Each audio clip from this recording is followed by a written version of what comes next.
கிழக்கு மற்றும் வடமத்திய மாகாணங்களில் சிறிதளவு மழை பெய்யக்கூடும் என சிரேஷ்ட வானிலை அதிகாரியும் ஊடகவியலாளருமான முகமது சாலிஹின் கூறியுள்ளார். மேலும் சப்ரகமோ மாகாணத்தின் சில இடங்களிலும் அத்துடன் காலி மற்றும் மாத்தறை மாவட்டங்களின் சில இடங்களிலும் பிற்பகல் 2 மணிக்கு பின்னர் மழை அல்லது இடியுடன் கூடிய மழை பெய்யக்கூடும் எனவும் மத்திய மலை பிராந்தியத்தின் கிழக்கு சரிவுகளிலும் வடக்கு கிழக்கு வடமத்திய வடமேல் மற்றும் ஊவா மாகாணங்களிலும் அத்துடன் ஹம்பாந்தோட்டை மாவட்டத்திலும் மணித்தியாலத்திற்கு சுமார் 30 தொடக்கம் 40 கிலோமீட்டர் வேகத்தில் அடிக்கடி ஓரளவு பலத்த காற்று வீசக்கூடும் என்றும் மத்திய சப்ரகமுவ மற்றும் மேல் மாகாணங்களின் சில இடங்களிலும் அத்துடன் காலி மற்றும் மாத்தறை மாவட்டங்களிலும் அதிகாலை வேளையில் பனிமூட்டம் காணப்படும் எனவும் பலத்த காற்றும் மின்னல் தாக்கங்களும் ஏற்படக்கூடிய சந்தர்ப்பங்களில் பொதுமக்கள் அவதானத்துடன் செயற்படுமாறு கூறியுள்ளார். நாட்டை சூழ உள்ள கடல் பிராந்தியங்களில் சீரான வானிலை நிலவக்கூடும் என்றும் கடல் பிராந்தியங்களில் மணித்தியாலத்திற்கு 25 தொடக்கம் 35 கிலோமீட்டர் வேகத்தில் வடகிழக்கு திசையிலிருந்து காற்று வீசும் என்றும்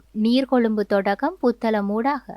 மன்னார் வரையான அத்துடன் மாத்தறை தொடக்கம் ஹம்பாந்தோட்டை ஊடாக பொத்துவில் வரையான கடல் பிராந்தியங்களில் மணித்தியாலத்திற்கு 50 கிலோமீட்டரிலும் கூடிய வேகத்தில் அடிக்கடி காற்று அதிகரித்து வீசக்கூடும் என்றும் இவ்வாறான சந்தர்ப்பங்களில் இக்கடல் பிராந்தியங்கள் கொந்தளிப்பாக காணப்படும் எனவும் நாட்டை சூழ உள்ள ஏனைய கடல் பிராந்தியங்கள் இடைக்கிடையே ஓரளவு கொந்தளிப்பான நிலையில் காணப்படும் எனவும் சிரேஷ்ட வானிலை அதிகாரியும் ஊடகவியலாளருமான முகமது சாலிஹின் தெரிவித்துள்ளார்.